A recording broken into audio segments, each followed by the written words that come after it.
All righty. So section 8.4. Now we are leaving behind the NC Realtors contract. We are not, we've moved, we went, so progression for contracts here. We talked about generic sort of contract law. That's 8.1, different statuses of contracts. 8.2 was all about the process of offer and acceptance, which still applies to all contracts.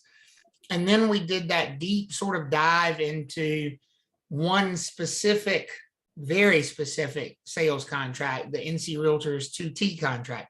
Now we're kind of backing up again, and we're talking about more general contract language, which now we're getting to the flip side, the backside of contracts. How do we terminate them? How do we end these contracts? What does it mean when a contract comes to an end? And the best way for a contract to come to an end is full performance. Performance refers to the parties fulfilling their promises, the people who have agreed to this contract doing whatever it is they promised they would do at the beginning. And full performance means they have done all the things that they promised they would do. And that is by far the best way to terminate a contract. Contracts end in a lot of different ways, but the best way for them to end is full performance. And the reason for that is everybody goes away happy. If you think about it, when you have full performance of a contract, there's no reason for anybody to be upset. Everybody did what they promised they would do. Everybody got paid. Everybody got what they bargained for. It's the best possible way. Partial performance is exactly what it sounds like. It is some of the promises are fulfilled. We still closed, but basically one of the parties was willing to agree to accept something a little bit less than what they were promised. I want you to add something to your notes here on this one for partial performance. You might see this phrase on the test, accord and satisfaction. Accord and satisfaction is partial performance. It is basically two parties who get to the end of a contract, and while they're not 100% happy with each other, they may feel each other has not completely, lived up to the expectations. They still do what anyway? What's the big thing that they're doing? Closing. Still closing. And once you close, the contract is over. That terminates the contract. There are no more promises. So this accord and satisfaction or partial performance is still a closing. And then we get down here to the bottom one, which is no closing at all. Impossibility of performance. Impossibility of performance happens when one of the parties is not performing, but not by choice, by necessity. A buyer who does not have cash and their loan falls through.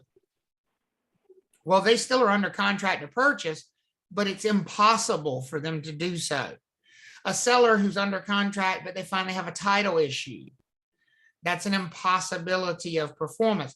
The thing to remember with impossibility of performance, it's not an excuse. Just because you have an impossibility of performance, yes, it would terminate the contract, but usually with a penalty, because impossibility of performance is usually going to lead to one word: breach. Does that make sense for everybody? Okay. Not all breaches are impossibility of performance, but impossibility of performance is always a breach. By the way, still to this day, funniest thing I've ever heard in any real estate class, I had a gentleman, and he's in his late 70s, early 80s. I'm guessing he's probably 79, 80, who took the pre-licensing class with me a couple years ago at that age. And he introduced himself on the first day, and he said, I know I'm way too old to be here, but I'm bored sitting at home, and so I feel like doing this. And I loved having him in class, except when I put up the slide here talking about full performance, partial performance, and impossibility of performance, he literally blurted out that he felt like he had seen this on a questionnaire at the doctor. And it took me a second for it to resonate to what he was referring. And I almost died. I laughed so hard that I was literally choking and crying at the same time. And the only thing I could think to say was, well, I hope you didn't check the box that said impossibility of performance. I mean, I hope if this was the questionnaire, at least you were not down there at the bottom box. And he said, well, I was, but the blue pill took care of that. I'm like, oh God, Wow. we did not need to know. We really didn't need that much information Y'all about stupid. possibility of performance. But those are different statuses that refer to the ability of the parties to complete the transaction. We can always terminate a contract with a mutual agreement to terminate. And that is when both parties agree that it's in their best interest. They release each other. Any contract, and we talked about this as well when we talked about listing agreements and buyer agency agreements. Those agency contracts, remember how we said, you know, the buyer can't just fire their firm because it's a contract. Seller can't just fire the listing firm because it's a contract. But the parties, both of them, to any agreement can basically say, you know what, we'd be better served if we're not under contract any longer. We'd be better off not being under contract. And so you will occasionally see both of the parties come to sort of the same way they came to a meeting to be under contract, they can come to a meeting to be terminated or out of contract. Does that make sense for everybody? Okay, so that a mutual agreement to cancel can happen. It is really important to talk about in this section, since we're dealing with termination, that death does not change sales contracts. Death may change some agreements, but not sales contracts. And I know we've mentioned that before, but I cannot stress enough, if a buyer or seller die while they're under contract, while they're in that executory phase, while the contract is pending, that all means the same thing. The sales contract goes on, the purchase agreement goes on. The deceased person is still under contract. Their estate and their heirs are still going to be held responsible for all of the promises made in that agreement. They don't get off the hook. Is everybody clear with me on that? That death does not change the responsibilities under a purchase agreement. Now, let's start to tie some ideas together. So, practical question. Let's say that Hilda is representing a buyer and the buyer dies suddenly before closing can happen. They're under contract. 2T offered a purchasing contract, supposed to close next week, and the buyer dies. First and foremost, are they still under contract? Yes. Yes, absolutely. Now, let's say they were depending upon a loan to complete that transaction. They were not a cash buyer. Could we apply one of these descriptions to that buyer now under the terms of that contract as far as their performance goes? Which one of these would most suit that buyer at that point in time? A dead buyer who needs to obtain financing. Performance. Impossible. That's impossible, Possibility. right? That's an impossibility of performance. But here's what I want to point out to you. So it doesn't mean at the end of the day that Hilda's dead client is going to end up purchasing the property. But is Hilda's dead client going to still be in breach of that contract that they signed? Yes. Yes, that even though they have an impossibility of performance, they're in breach of that contract. So would they have to forfeit due diligence fee and potentially earnest money as well, depending on the timing of when the person died? Yeah. Yes, they would if they were under that 2T contract. Does that make sense when you start tying all that together? Mm-hmm. Okay. One of the just vocabulary phrases, the next few slides are really just vocabulary more than anything. Novation. Novation is the substitution of one party for another party. With one agreement for another agreement. I'm looking at the word party on another slide on the left-hand side. One agreement for another agreement. The parties don't change. The agreement changes. A novation, to be clear, since I said it wrong the first time because I was looking at the wrong screen, is the substitution of one agreement for another agreement. Novation happens when two parties have gone under contract and for some reason have decided that whatever they agreed to originally doesn't make sense any longer. They decided that. It wasn't forced upon them. I want to be clear about that. This is a buyer and a seller who decided our agreement doesn't make sense any longer. We still want to have an agreement, but we want to. So let me give you an example. Let's say the buyer calls the seller and says, I know we're supposed to close on September 27th, but I was wondering if we could push it back to October 15th. And the seller says, yeah, you know what? I've been meaning to call you. I don't think I'm going to be able to replace that deck that we talked about. And the buyer says, well, okay, well, if you can push the closing back to October 15th, then I'll be just willing to say, don't worry about the deck. And so they agree to that. And then before they hang up, they go, well, but wait a minute now. You know, what are we going to do about the deck? Well, I'll just give you a credit for it.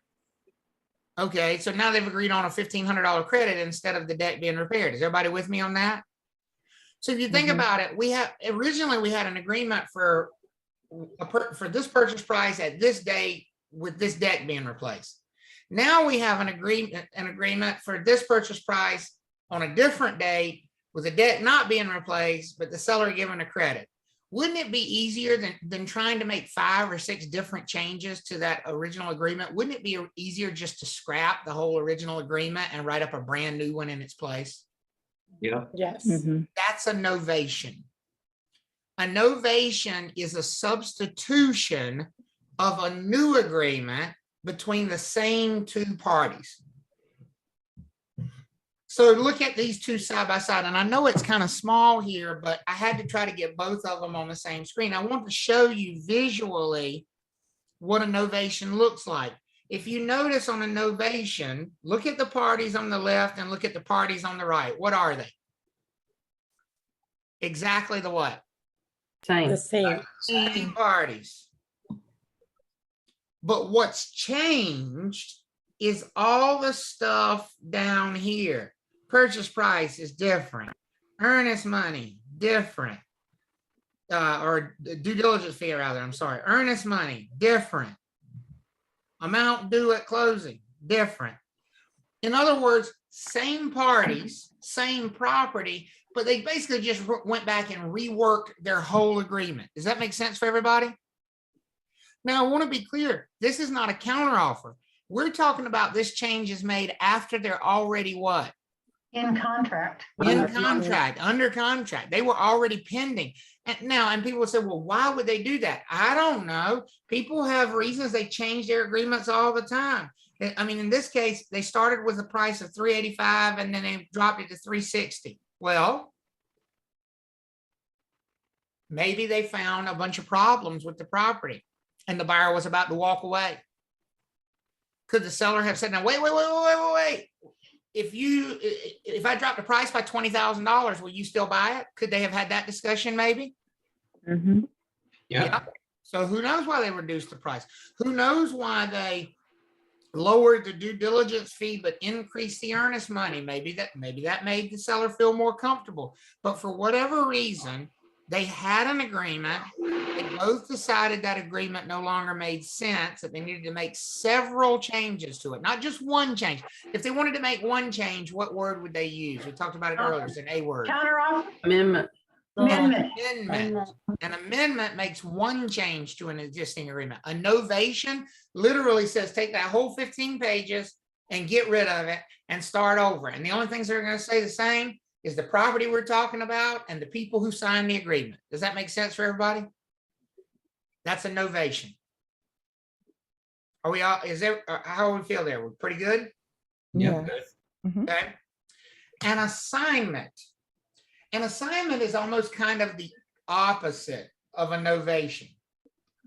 An assignment happens when you have two parties who are already under contract, so the same thing is true here. We have two parties that are already under contract, and one of the two parties badly wants out of the agreement, but the other party doesn't want to let them out of the agreement unless they can find someone to take their place. The thought process of an assignment is, if you can find somebody to take your place and do exactly what you promised to do for me, I don't care. So think of this from the situation of like hiring somebody to cut the grass.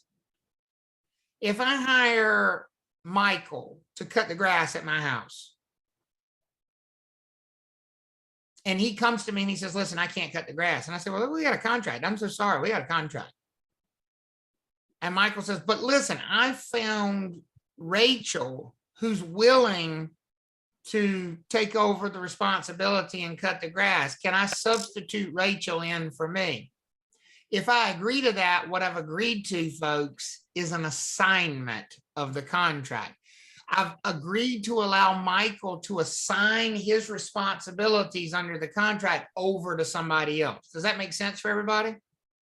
Yeah. Now, this is different than subcontracting.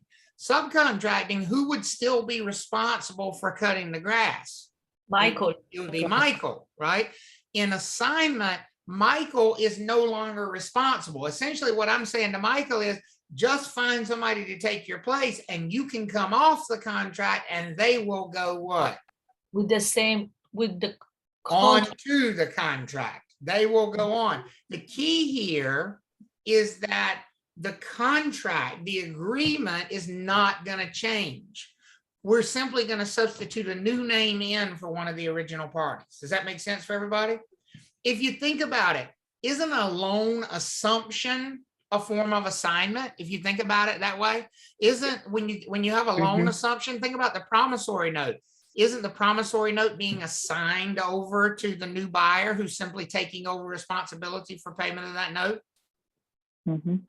Yeah, that's an example of an assignment.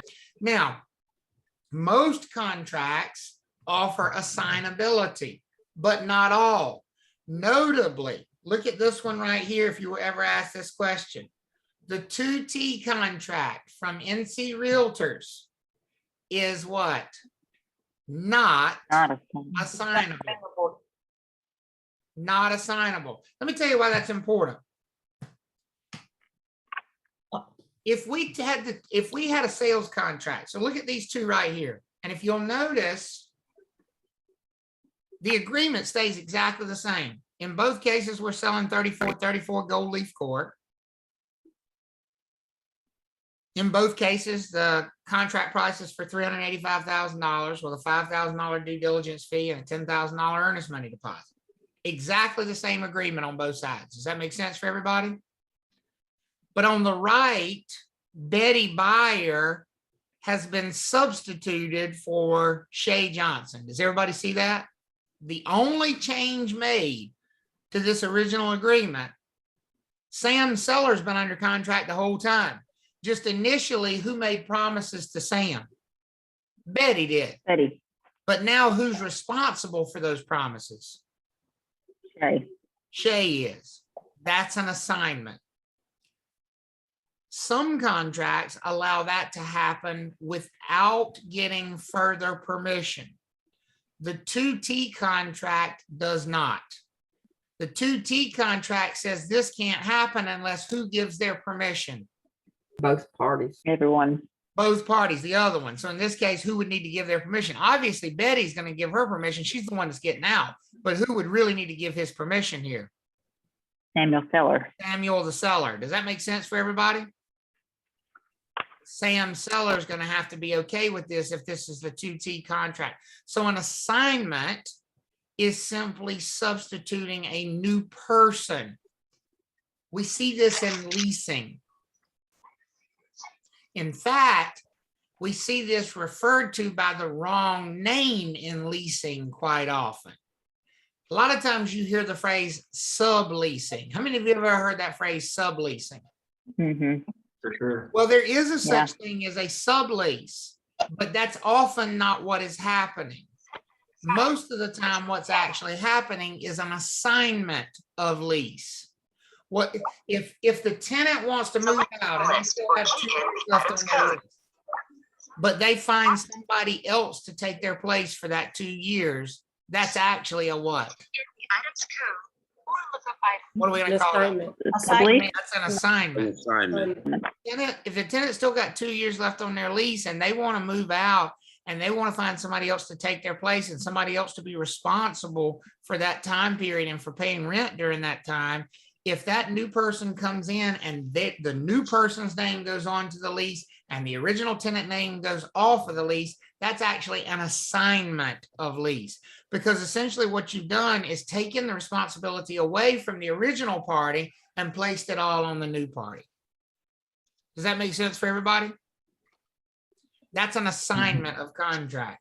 Now, just to Can give they renegotiate that, like the landlord in a lease?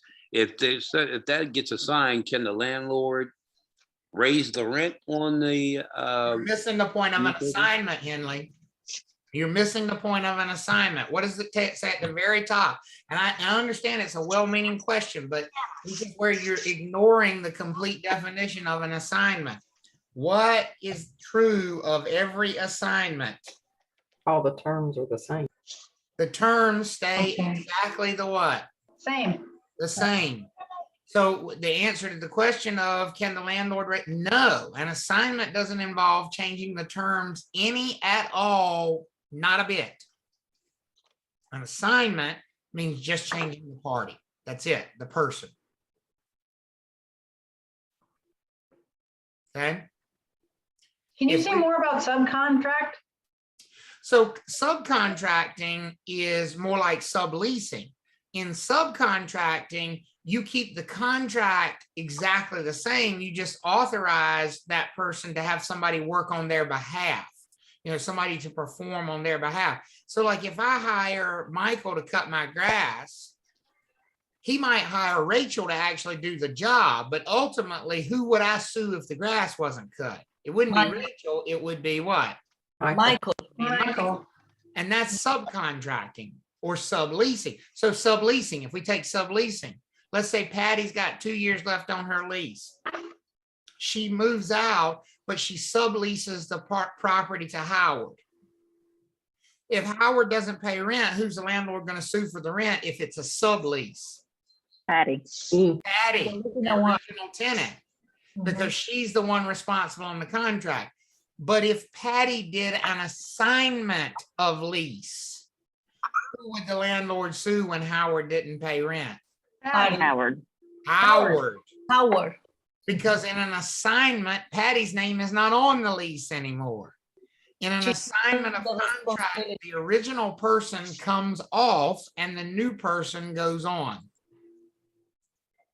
Okay, so like when I remodeled the house, I hired the contractor, he hired the subcontractors. So they were working for him, right? Yep, And so if something went wrong and they messed something up in the house, then I would sue the contractor, not the subcontractor. that's right. That's the subcontractor, sublease, that kind Of of anything, right? right. Whereas an assignment would have been if you hired the contractor, but they took your contract with them and crossed their name out and put the new contractor's name on, then your contract would have been with the new contractor. Even though you hired A to Z remodeling, they assigned their contract over to Z to Y contracting, whatever.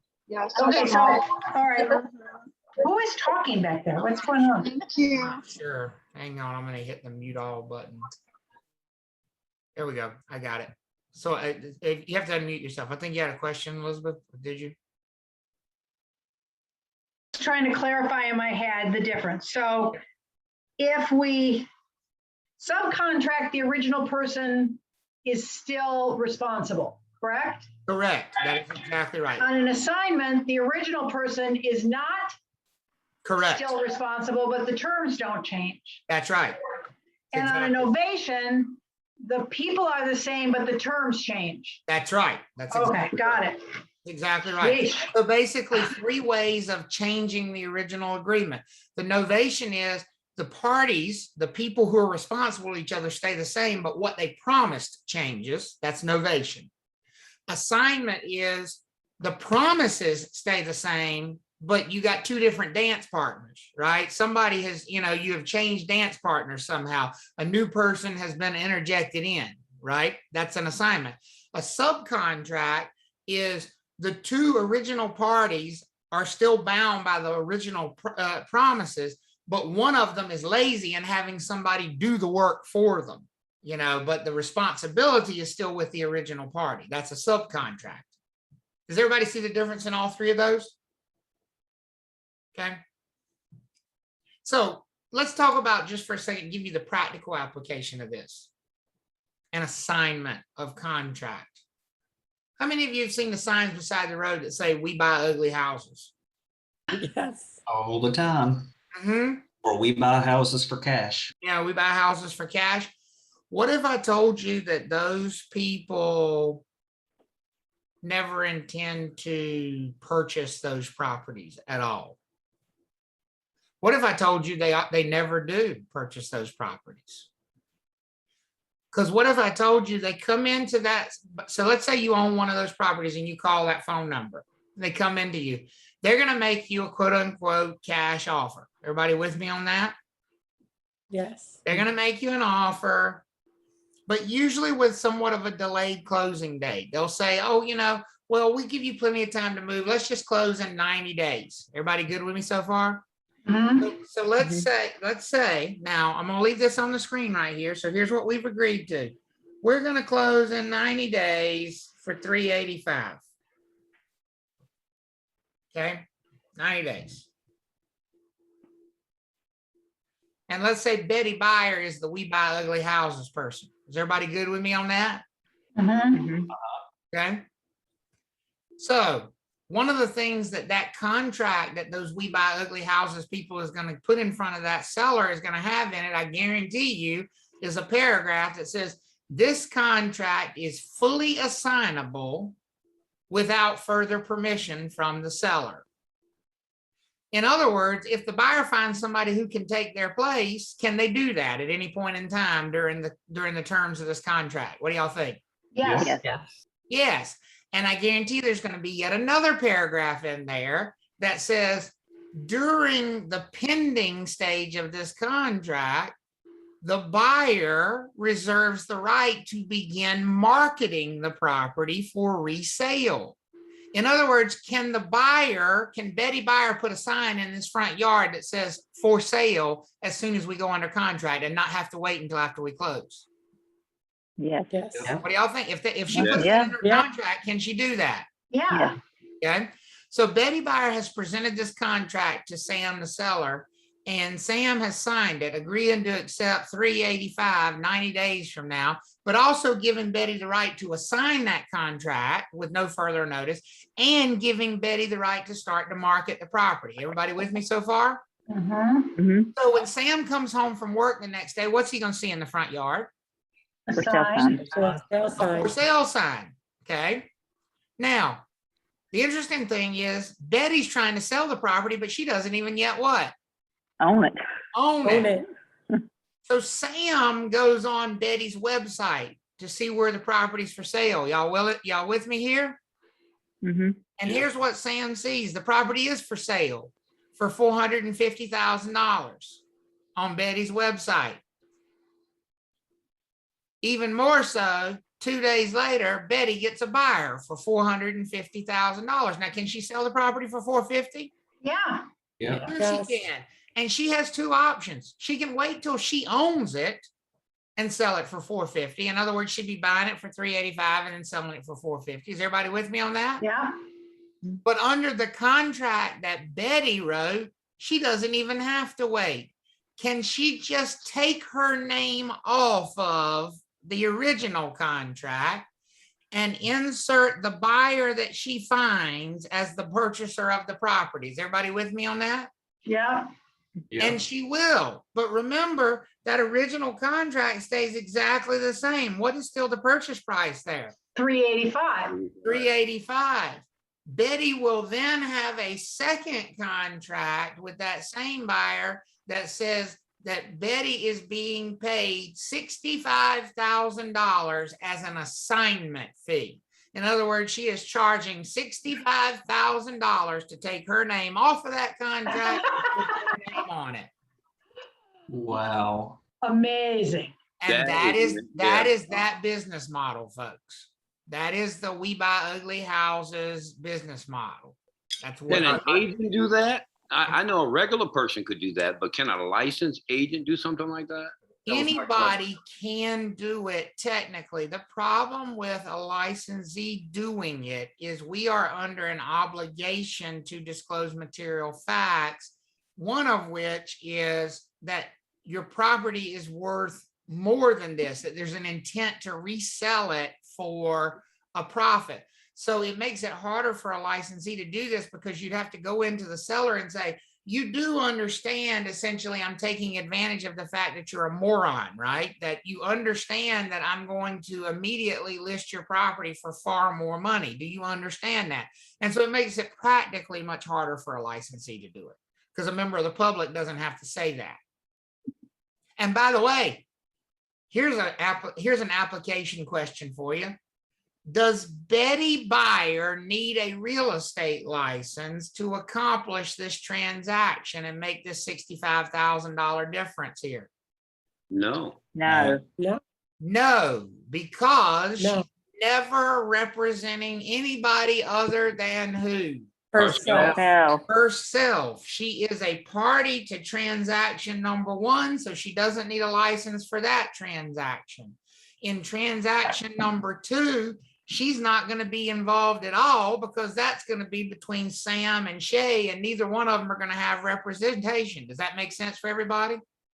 mhm, And in the agreement for the assignment fee, she's also a party to that contract. So she can do this whole thing without a real estate license.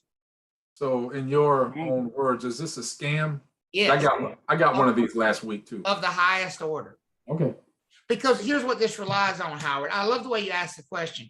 I mean, here's what this relies on. This only works if you have sellers who don't really know the value of their property, right? That you essentially, because remember what's going to happen here. It's not like Betty's going to flip this thing. It's not like Betty's going to come in and do work. She's literally going to put a for sale sign in the ground the day after she signs this contract with Sam, the seller, and sell it for $50,000, $60,000 more than what she just agreed to pay him. Isn't that sort of like the definition of taking advantage of somebody not knowing what their property's worth? Absolutely. Exactly. mhm. God. So, I mean, definitionally, it is sort of taking advantage. But that scam must be working because I keep seeing these things over and over again. Well, it does. It does. And this is I will tell you that this is one of the private frustrations of the Real Estate Commission. You can thank the North Carolina General Assembly for this because the Real Estate Commission has begged for years for the authority to oversee this, to write rules that say these people have to be licensed in order to do this so that they could bring this into some form of regulation. And the North Carolina General Assembly has resisted tooth and nail because they're simply saying that these are people participating in their own transactions. In my opinion, that was never the intent of the rule allowing people to represent themselves without a real estate license. I just don't think this was the intent of that. But that's the Real Estate Commission can only regulate what they're allowed to regulate by the General Assembly. So people have to be really desperate to do this. If they, Or even if just they, not, some people are so afraid of the process that this person comes in and says to them, well, listen, you know how much of a pain it is to put your house up for sale. People come all in your house and they're judging you. They're worried. They're telling you got to clean up this and throw this away. And they're judging you and what you live like. And they walk away. You don't want to put yourself through all that, right? I mean, you just don't want to be judged like that. Who wants to have all those people? I can buy your house and nobody will ever have to come in here and live. For some people, that sounds like a really good sales pitch. It really does. That's the assignment business. There's also wholesaling as well. People refer to it as wholesaling. So how is this different than like open door? So Open Door is different in this regard. Open Door actually purchases the properties. They do not begin marketing the property. Now, Open Door clearly intends to sell it for a profit. But Open Door, number one, here's the bigger thing that I worry about with this transaction. Will anybody ever know if Betty ever even actually had the funds to complete this transaction? Will anybody know that? No. No. No. How many of you have ever, I'm about to date myself now. I'm about to date myself again. I do this often and Seth always laughs at me. I'm about to date myself. How many of y'all remember Carlton Sheets being on television telling you you could buy real estate with no money and you could do this with $10 in the bank and all that stuff? That's because people never had the money in the first place. Betty doesn't have this money. It's a lie. And she's dealing with sellers that aren't sophisticated enough to understand. Betty comes in there in a Mercedes. Never mind, she borrowed that from her cousin, so she looks fancy. And she don't have, she don't have a pot to pee in or a window to throw it out of, as my grandmother would say. But the seller thinks she's got money because all Betty's trying to do is get this contract in place so she can start marketing the property to somebody else. Because as long as Betty can find another buyer to close on this thing before we get to 90 days, does she ever have to put any money up other than maybe this due diligence fee she pays out at the beginning? That's it. And so in a lot of cases, these buyers don't even have the ability to close. So the big difference between this and like something like Open Door is they actually do have the cash to close, and they will close, and then they will market the property again. Yeah, that makes sense. Yeah. Okay. So what happens when we have a default? What happens when we have a breach? What happens when we don't make it to closing? And one of the two parties needs to be held accountable for that. That's where we come up with the word remedy. Remedies or contractual remedies are fixes for breaches of contract. And most remedies in contract law come from court. Most remedies in contract law require a lawsuit. The non-breaching party, the one who's done everything right, is going to file a lawsuit against the breaching party and basically ask a judge for some type of relief because of the breach. That's a lawsuit for damages. How many of you ever heard that word before? Damages. Damages in a lawsuit are, what you're asking a court to essentially pay you for the the bad position that you've been put in this situation. And the remedies that a person can sue for in court consist of either compensatory damages, consequential damages, or specific performance. Now, we already talked about one type of damages earlier, which we're going to mention here again in just a second, which doesn't require court. Which one doesn't require court? Liquidated damages. Liquidated damages, good. But these three are all damages that you go to court for. When you go see this lovely young lady in court, she is deciding what type of damages to offer the person who was harmed in this contract. And it could be one or two of, or all three of these that are awarded in the same court case. So let's talk about what the difference between them is. Two of them are monetary. The first two are monetary. The last one is not monetary. Compensatory damages. If you compensate someone, folks, you are reimbursing them. Compensatory damages are suing in court for known amounts of money. If you were hurt and you're suing for your medical bills, you're suing for compensatory damages. What do you think you would have to submit to the court to be awarded compensatory damages? Bill. The bills, the receipts. Does that make sense for everybody? Mm-hmm. If your car was wrecked and you were suing for the compensatory damages of repairing your car, you would submit the bill for repairing the car. You would maybe submit the bill for the rental car you had to have while your car was being fixed. Those would be compensatory. Is everybody with me on that? So compensatory is anytime. So earlier we talked about how the buyer could sue a seller who breached under the 2T contract. Does everybody remember that? If the seller breaches, the buyer could sue. And we said that the buyer would be entitled to all of the expenses that they had actually expended, like the inspection fees and appraisal fees. Isn't that just another way of saying they're entitled to compensatory damages? Yeah. Yes. Being compensated for their expenses. Everybody good with that so far? Mhm. Consequential damages.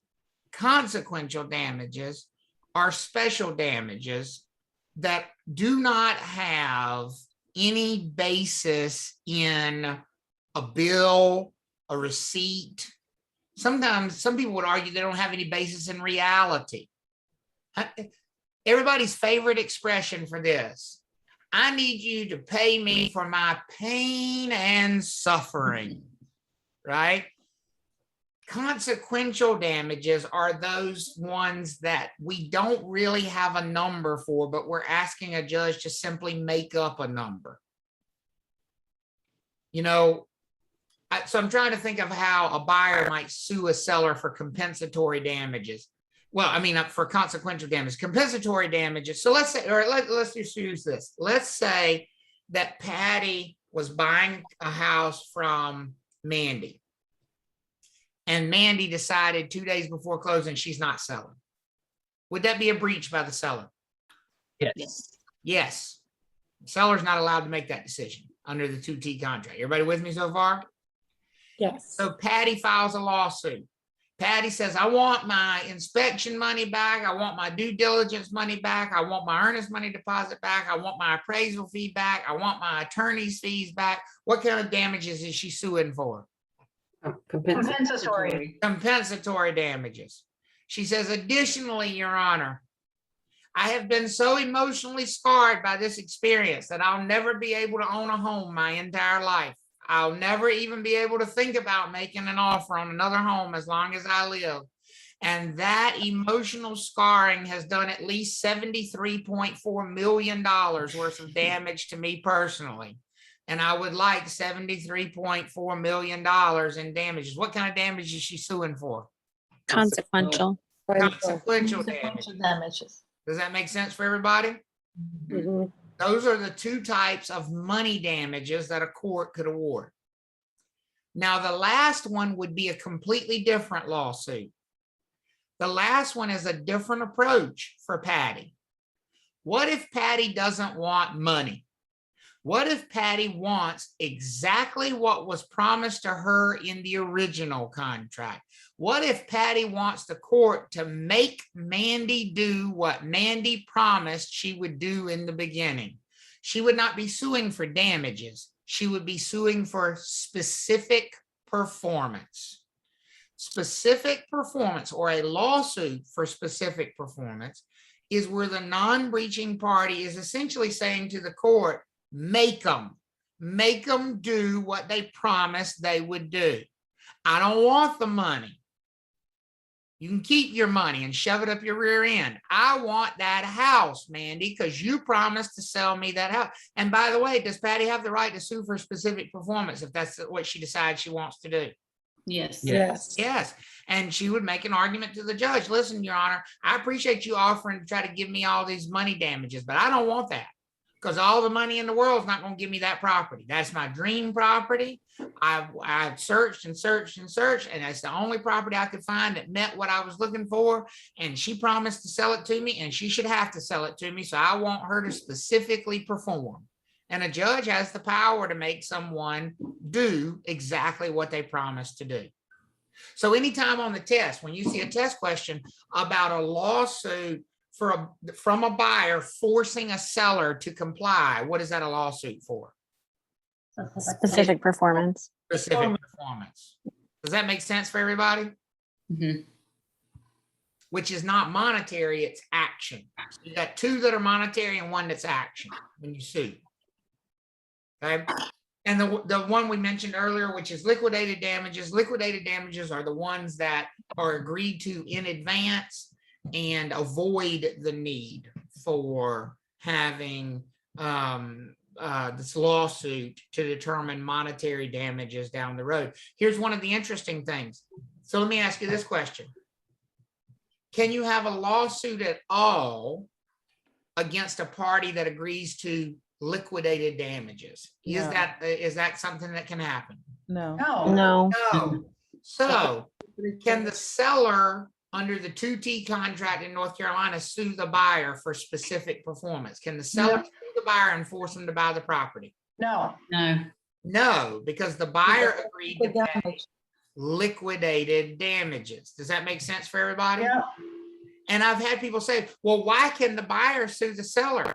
Because the seller never agreed to pay what? Liquidated damages. Liquidated damages. It's not like the seller put money in an account and said, here's what I'll pay you in case I breach. If they did that, then they wouldn't have to worry about a lawsuit either, but it doesn't work that way. The only party who's putting money in an account saying, if I breach, this is your money, is the buyer. So the buyer is going to be the only one protected by those liquidated damages. Everybody good with that? And that is all for terminating contracts. That's it. It's a really short section.